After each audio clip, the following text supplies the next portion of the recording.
I will start the presentation by giving you a quick overview of my project. Next, I'll go over how the SLAM mapping was achieved and explain the Rao-Blackwellized particle filter. I will then go over how the navigation will be achieved and explain the Monte Carlo particle filter. As the name suggests, the purpose of my project is to compare the efficiency of a robot using a reactive wall-following algorithm to a robot using SLAM navigation. While many people have looked at the problem separately, no one has compared the two methods against each other. For this project, I used the ClearPath Robotics Husky A200 as the base, as this is the robot I'm using for my thesis. I used a SICK LMS100 laser rangefinder for the SLAM portion of the project, and an Arduino Megaboard to run the IR sensors used for the reactive navigation part. This is an image of my setup. The Husky, as you can see, is the yellow robot. The IR sensors are arranged around the perimeter of the Husky. The SICK LMS100 laser rangefinder is mounted to the fore-rail facing forward. The Arduino board is sitting in the recessed section in the middle of the Husky. Normally, there would be a laptop connected to the robot, which would also be in the recessed section. The Husky runs on a program called ROS, which is the robot operating system. Now, ROS is an open source program used in the development of robotics. According to the developer's website, ROS provides hardware abstraction, device drivers, libraries, visualizers, message passing, packet management, and more. Many developers and researchers make their own ROS libraries that are hosted online that people can use for their own robots. ROS is being developed by Willow Garage, which is a robotics research group. It's based on a program called Switchyard, which was developed at the Stanford AI Lab for use with the Stanford AI Robot Project. ROS is currently on its 6th iteration, which is called Galapagos Groovy. ROS Hydra, which is the next iteration, is expected to come out within the next few months. Now, one of the difficulties with ROS, as it is open source, is that sometimes the documentation can be lacking, and many of the packages must be used as black boxes. For the reactive navigation portion of the project, I'm using a wall-following algorithm. It works by ensuring that the robot stays roughly straight and in the center of the hulls. As the sensors are tripped, the program determines what action the robot needs to take. The movement commands are sent from the Arduino to ROS, which controls the Husky's motors. This portion of the experiment is complete. It was found that on average, it took 2 minutes and 25 seconds to make it from the start location to the goal. For this project, I used the G-mapping package that comes with ROS. This package was selected as it has already been used with the Husky before, and ClearPath provides customized launch files for it. 2 transforms are required for the package to work. The first is the transform matrix between the base link, which in this case is the center of the robot, and the laser. As the laser is not a standard part of the robot, this transform must be entered manually. As the laser does not move relative to the robot, this is easily achieved by measuring the distances from the center of the robot to the emitter of the laser, and then entering a static transform. The second transform that is required is from the odom frame to the base link. To achieve this, the odometry data is provided by the Husky and sent to the robot pose EKF package. The data is sent through an extended Kalman filter, and the resulting transform is published. As we've already gone through the EKF in previous lectures, I won't go over that here. The G-mapping package uses a Rao-Blackwellized particle filter to make the map. As well, the G-mapping package returns a transform from the map frame to the odom frame. Once the required transforms are determined, they are fed into the G-mapping package along with the laser range data. G-mapping uses an improved Rao-Blackwellized particle filter to populate an occupancy grid. The RBPF estimates the joint posterior about the map and the trajectory of the robot, given the robot's observations and the odometry data. The factorization shown here gives the trajectory of the robot, and the computer then builds the map based on that trajectory. The trajectory and associated map is referred to as a particle. The RBPF creates a particle for each potential trajectory of the robot. Particles with poor probability are filtered out. Particles are generated for all the potential trajectories that the robot can move. Therefore, the system needs to get rid of the ones that have a low probability of being correct, while keeping the higher probability particles. This process is called particle filtering. The most common type of filtering is called sampling importance resampling, or SIR.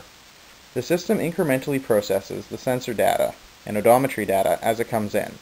This information is used to update the sample set that represents the posterior of the map and the vehicle's trajectory.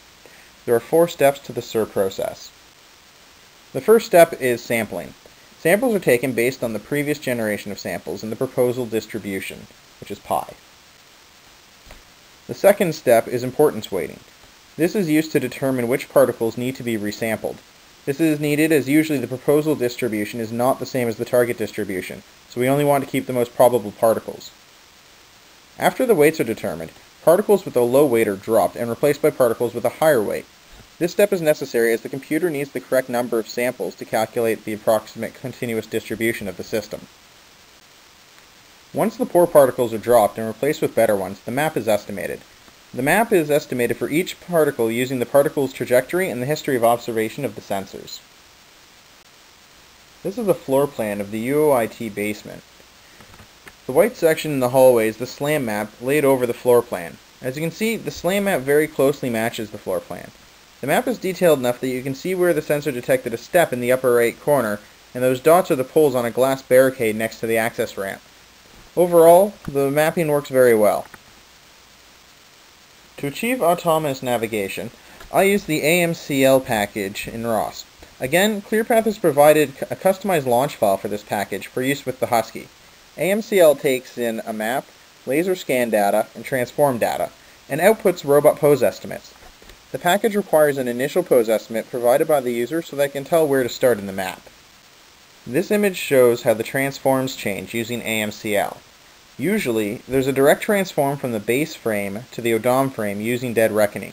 AMCL estimates a transform from the base frame directly to the map frame. This reduces drift error.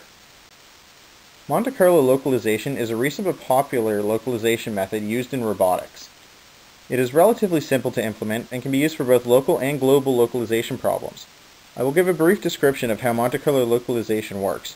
A full explanation can be found in the book Probabilistic Robotics, which can be found on the references slide. MCL works by taking samples from the measurement model, which will be described later, and applying a weight to it which is determined by the beam measurement model. This process is repeated m number of times, where m is determined by the processing power of the computer. A high m value, and thus more particles, results in a more accurate map, but is also more computationally intensive. The particles and their weights are then fed into a particle filtering algorithm. The particles are then returned from the filter. As the program runs, it keeps track of the short-term and long-term probability averages. If the short-term average is worse than the long-term average, a random sample is added to the system. This is so that if there is a sudden reduction in measurement likelihoods caused by it will cause an increase in random samples. This will prevent the robot from getting stuck in a poor localization result. This is the motion model used in the MCL algorithm. It finds the relative change in odometry. The algorithm determines the pose as a rotation, then a translation, then another rotation. If you look at the image in the upper right-hand corner, you can see an example of this. The circle on the left first rotates counterclockwise to line up with the translation direction. Next, it translates a certain distance, and finally it performs the second rotation to achieve the proper pose. The algorithm accepts an initial pose, which is x at t-1, as well as odometry information. Lines 2 to 4 in the image convert the initial pose into the starting rotation, translation, and rotation. Lines 5 to 6 then use that data and the odometry data to determine the change in position. Alphas 1 to 4 are robot-specific error parameters that specify noise in the robot movement. Lines 8 to 10 calculate the error probabilities for the individual motion estimates. This is the beam range finder algorithm that is used to weigh the odometry samples. This algorithm takes in a range scan, a robot pose, and a map, and then returns the probability that the pose position matches where the robot thinks it is. It works by taking a laser range scan, then comparing the distances found in that scan to what they should be if the robot pose is what it thinks it is. The probability is proportional to how closely the scan matches what the system thinks it should be. The particle filtering algorithm is similar to the one described earlier. In this case, the particles are given by the odometry measurement model, and the weights are given by the beam measurement model. If the weight is too low, a new sample is drawn from the pool with acceptable weights. The posterior is then approximated and returned to the localization algorithm. As stated before, to use the AMCL package, you need to already have a map made. In the latest update, however, it was made possible for the AMCL package to directly subscribe to the map topic in ROS. Using the visualization tool RViz, an initial robot pose estimate must be entered by the user. Next, a goal position and pose must be made. AMCL will then navigate through the map to the goal. Unfortunately, I have not yet gotten AMCL to work properly, so I am unable to show a video of the robot navigating through a map yet, or to give final results for the experiment. Thank you for watching my presentation. If you have any questions or comments, please fill out the feedback form on Moodle. Have a good day.